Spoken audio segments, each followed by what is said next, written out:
Salut mes amis, c'est David. J'espère que vous allez bien. Before we start, I want to invite you to subscribe to the French Learner Word of the Day lesson on FrenchLearner.com. I believe that we have the best and most consistent French Word of the Day lesson on this planet. In today's lesson, we're going to have a look at the word les cheveux, which means hair in French. Specifically, we'll look at ways to describe your hair.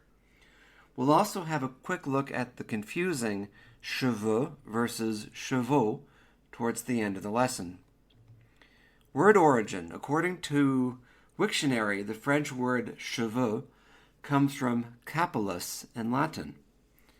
When talking about the hair on your head, the French always use the plural form les cheveux. A single strand of hair is un poil or un cheveu. Note that poil is also used to describe an animal's fur. Let's look at the example sentences. So how we'll do this is I'll read the sentences in English, then in French, then we can discuss. La première phrase, the first sentence. I had very curly hair when I was a child. Quand j'étais un enfant, j'avais les cheveux très frisés. So I had very curly hair when I was a child. Quand j'étais un enfant, j'avais les cheveux très frisés. So let's break this down. In this sentence, we're using the tense, the imperfect tense, which in French is called l'imparfait. L'imparfait is used to describe past actions which occurred at unspecified times. So we use avoir for cheveux, so j'avais, I used to have, literally. And then we had previously mentioned the word for hair is always plural, les cheveux. Frisé in French is curly. And this is true about me. I had very curly hair when I was little, and my French teacher in the 7th grade actually called me frisé, curly. So to talk about your hair in French, the French use the structure avoir les cheveux. So for example, next sentence, Marie a les cheveux longs et blonds. Marie has long blonde hair. So one more time, let's do it again. Marie a les cheveux longs et blonds. Hair vocabulary. Here we're going to look at ways to talk about hair in French. So as I mentioned, you can use the verb avoir. So for example, he has brown hair is literally going to be he has the brown hairs, because it's plural.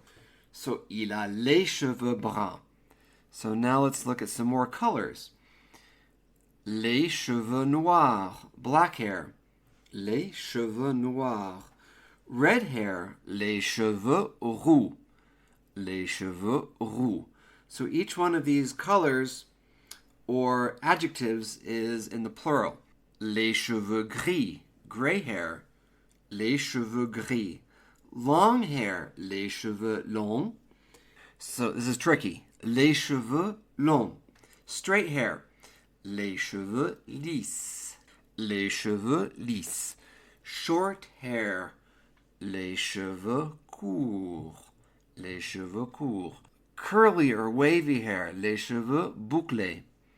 So you can also use the verb être, to be, to talk about hair color. For example, he has brown hair, il est brun. She has brown hair, elle est brune. So here, brun and brune are in the masculine, feminine forms. He is blonde, she is blonde, il est blond, elle est blonde. Il est blond, elle est blonde. He is a redhead, she is a redhead. Il est roux, elle est rousse. Again, il est roux, elle est rousse. Bald in French is chauve, chauve. So, par exemple, Martin is bald. He lost all his hair. Martin est chauve. Il a perdu tous ses cheveux. One more time. Martin est chauve. Il a perdu tous ses cheveux. Finally, our last example is going to compare the words horse and horses. So the word for horse is le cheval, and the plural of horse is for horses is les chevaux. So horses, the animal in the plural form, chevaux, sounds like hair, les cheveux. So our last example sentence is, I see the horses in the field. Je vois les chevaux dans le champ. Je vois les chevaux dans le champ. Et voilà, merci d'avoir suivi cette leçon. J'espère que vous avez trouvé la leçon utile. Thanks so much for doing this lesson with me. I do hope that you're enjoying the lessons. Again, if you haven't subscribed for your French Word of the Day lesson, please visit FrenchLearner.com and you can subscribe there. Merci beaucoup, bonne journée et au revoir.